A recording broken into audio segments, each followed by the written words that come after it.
ឈ្មោះត្រឹមជាហ្វេនបេងដូងជាស្នេហា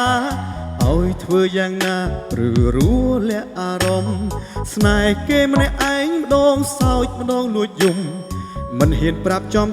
ថាស្នេហ៍ឲ្យតែជួបមុខបេងដូងលោតឌុកដាក់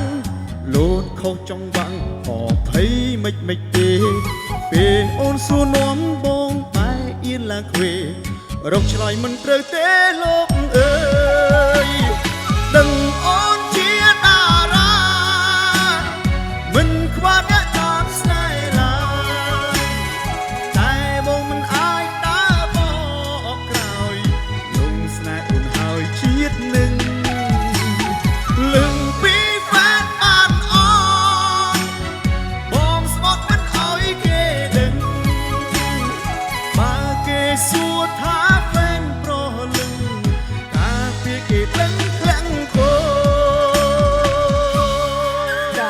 បាទសូមស្វាគមន៍បាទជួនសំខាន់តលេខាមួយបាទនេះជាការឆ្លាញ់បាទជូនទៅដល់លោកខេមរៈស្រីមុនហើយឃើញថាសម្រាប់វត្តមានបងប្អូននៅទីនេះសុទ្ធតែជា fan នៃការគ្រប់គ្រងនៅសម្លេងក៏ដូចជាបទចម្រៀងបាទរបស់លោកខេមរៈស្រីមុនបាទចាអូ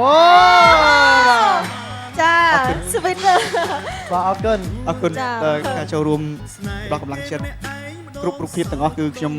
នឹងកត់ទុកនៅក្នុងទូចិត្តអរគុណបាទដែលមានបងប្អូនជាបន្តទៀត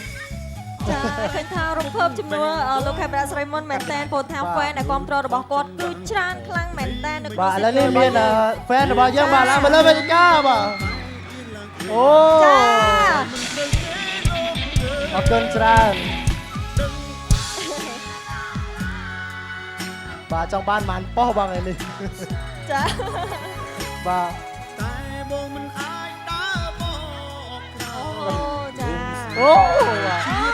អរគុណបងអូនបាទលឹងពីហ្វេនអរគុណបាទបងស្រឡាញ់លោកខេមរៈសូមសម្លេងឲ្យខ្លាំងមួយទៀតបើគេសួរថាហ្វេនប្រលឹងតាពីគេដឹងធ្លាក់គោឈ្មោះត្រឹមជាតែដូងជាស្នេហាឲ្យធ្វើយ៉ាងណាឬរួចអារម្មណ៍ស្នេហ៍គេម្នាក់ឯងបងសើឬយំមិនហ៊ានប្រាប់បងចំថាស្នេហាឲ្យតែជួបពេលរងរូដាក់ឬខុសចង់បាក់អភ័យមិនទេមិនអូនសួរនាំបងបែរឡើងពេលជំរកឆ្លើយមិនរួចទេណាអើយដឹងអូនជាតារាមិនខ្វះអ្នកតាមស្នេហ៍ឡើយតែបងមិនអាចដើរបកក្រោយ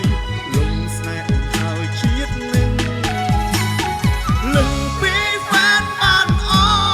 ត់បងស្បត់មិនអោយគេដឹងបើគេសួរថាហ្វេនប្រលឹងតាពីគេដឹងធ្លាក់គោតបើគេសួរថាហ្វេនប្រលឹងតាពីគេដឹង